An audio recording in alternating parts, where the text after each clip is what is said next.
Did you know you could get between an 8% and a 24% permanent raise to your Social Security benefit by simply waiting? Well, guess what? It's true, and that's exactly what I want to share with you here in the video, as well as why would the government offer such a generous raise to your benefit?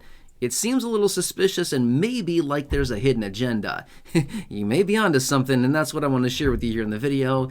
Let's get into it and discuss what's going on. First off, can I ask a huge favor of you? Please make sure to like the video with the big thumbs up button right down below. Thank you so much. Really appreciate your support. Also, if you're new here or if you haven't done so yet, please make sure to subscribe to the channel as well. Again, with the big subscribe button right down below. It's 100% free to do so. Always has been, always will be, and I'll be here for you every single day. Thank you so much for joining the community. I really appreciate your support, and let's get into it and talk about it. All right, so yes, this is a true thing, and this is out there, and some people do take advantage of it. However, according to the statistics, a very, very small percentage of beneficiaries actually take advantage of a between 8% and 24% permanent raise to your benefit.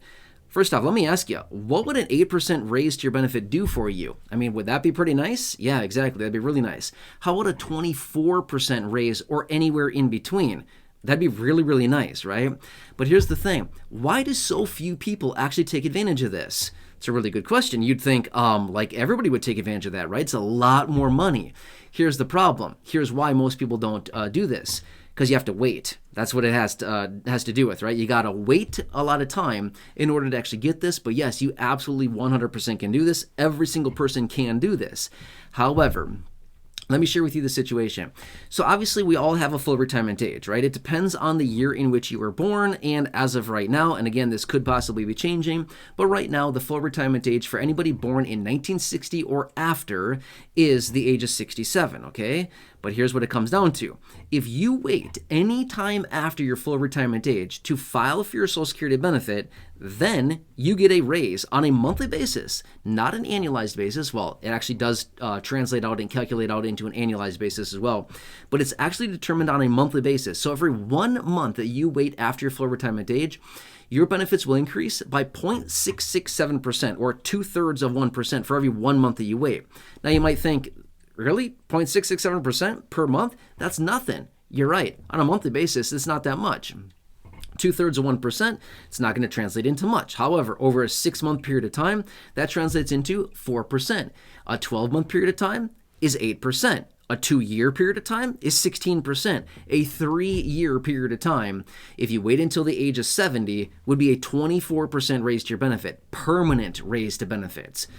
Now we're talking, right? That's a lot of extra money. However, why would the government do this? Why would they offer such a huge raise and nice incentive for so many people? Literally everybody is offered this, but like a very, very teeny tiny percentage of the population actually takes this. Around maybe 10 to 15% of the population actually takes advantage of this. Not very many people, right? But why? Well, first off, you got to wait a long time, right? Especially when they start dangling the carrot at the age of 62. They basically hold the carrot out and say, look, you can get your benefit if you want. It's a smaller benefit, significantly small if you claim it at 62, but nonetheless, it still is a monthly check, and you can get it as early as 62.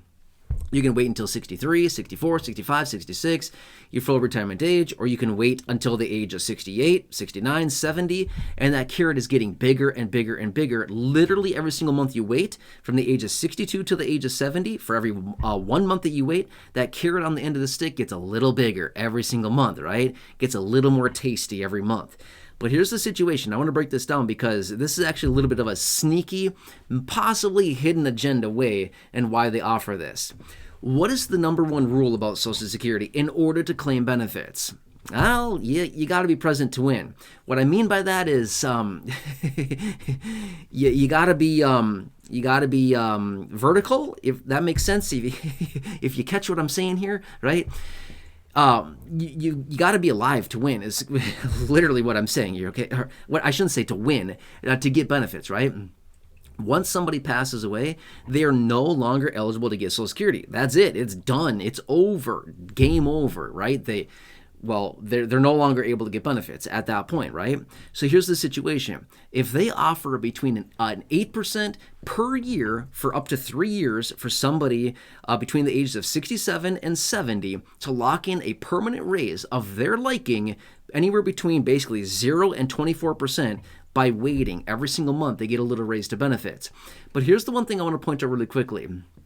This is so very enticing, but if you run the math on this, in fact, I've dedicated videos here on the channel talking about this. This is actually pretty interesting.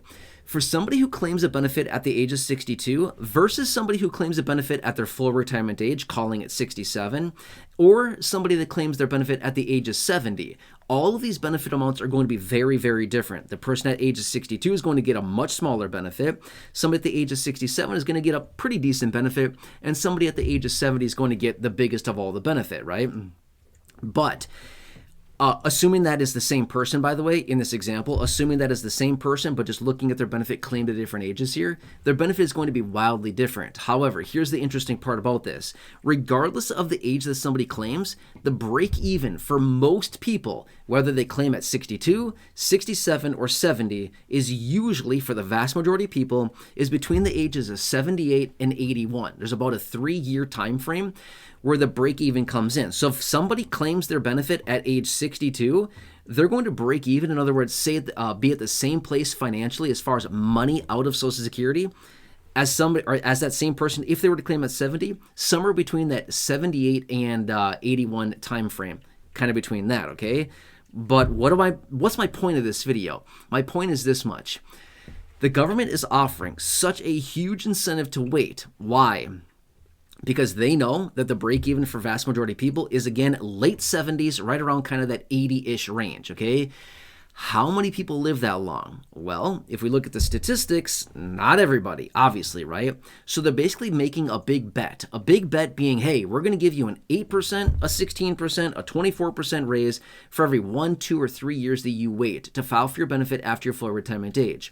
The bet is this person's not going to live to the break-even age. And if they live to the break-even age, they're not going to live beyond that, right? That's the bet.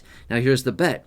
If they wait and they lock in and a nice big raise, an 8%, a 16%, or a 24% raise to their monthly benefit by waiting 1 year, 2 years, or 3 years, after they've achieved their break-even age, after that point, Social Security loses, right? Now they're losing money at that point because they're paying out more in benefits. However, if that person passes away before their break even, now Social Security has won. They win because they now have not paid out as much benefit. Even though the person locked in a bigger raise to their benefit, they don't pay it all out because the person passed away, and now the benefit is no longer going to that beneficiary. It is now the property of the government. Does that kind of make sense? So what happens is when somebody passes away, the money is basically non-transferable to some degree, okay? Obviously, there's different types of benefits like a survivor's benefit, there's spousal benefits, things like that. But I'm just talking about just a regular, everyday retirement benefit, okay? In this case here, when somebody passes away, that's it. They're no longer getting benefits, okay? So that's kind of the situation. And any money that was paid in through FICA taxes, through Social Security payroll taxes, is now just back in the trust fund. Boom, it doesn't do anything. It goes on to the next person. So that's kind of the situation here. You got to be present to win. You got to be present and, alive, kicking and well and warm and breathing and stuff like this in order to get a Social Security check. But as soon as that all ends, for all of us, unfortunately, someday, hopefully in a very, very, very long time for everybody, that benefit check is no longer eligible to be received by the beneficiary. Is that going to make sense, right? So basically what happens is that it's kind of like a wager, okay? When Social Security offers these huge, huge benefit raises, it's basically their wager. They're saying, hey, we're basically making a big bet here that that person may not make it beyond the break-even analysis of between the ages, like I said, around 78 to 81. Is that going to make sense, right? So interesting how that works, but that's kind of how it is. Unfortunately, that's the reality of how this whole program works. And they're basically also saying too as well, fine, claim your benefit at 62. That's totally fine as well. But if you live until, 83, 84, 85, something like that, they're not out a ton more because they've only paid out that smaller benefit, that heavily reduced benefit for only a handful of years, right? Only a couple years. So it's not like they're out massively. But here's where they're really out, okay? This is where their wager goes against them. Let's say the person waits until 70 and they get their huge benefit with their huge 24% raise on that. Let's say that the person lives until they're, 95, right? Now they've paid 25 years of this massive benefit and about 15 years beyond break even, right? That wager did not work for Social Security. They lost big time on that one, okay? You see my point here? But it all averages out. Remember, they may lose big on one. It's like an investment, okay? Think of it this way. A portfolio of investments. Some win big, some lose big, some win minorly, some, is that word, minorly? I don't know, you get my point. Some have a little win, some lose a little bit, some break even, but that's kind of how it works, right? It's like a portfolio of investments, and it's across the entire board on beneficiaries. Make sense? Anyway, I just want to shake this out for you really quickly and share with you exactly why some of these offerings are out there, but it definitely is a real thing. Anyway, hope this helps you to some degree. As always, leave your comments, your questions, your feedback down below. Subscribe down below as well. Like the video down below. Big thumbs up button. Thank you so much. Check out the other videos here on the channel. 5,000 plus videos in the video library. The ones I've hand selected for you down below in the description at the top of the comment section and right now showing up on your screen as well. You'll see some videos there. Thanks so much. Have a nice day. Sorry for the long video here. I know this one got pretty long. Apologize about that. Otherwise, enjoy. Have a good day, and I'll catch you again later in the next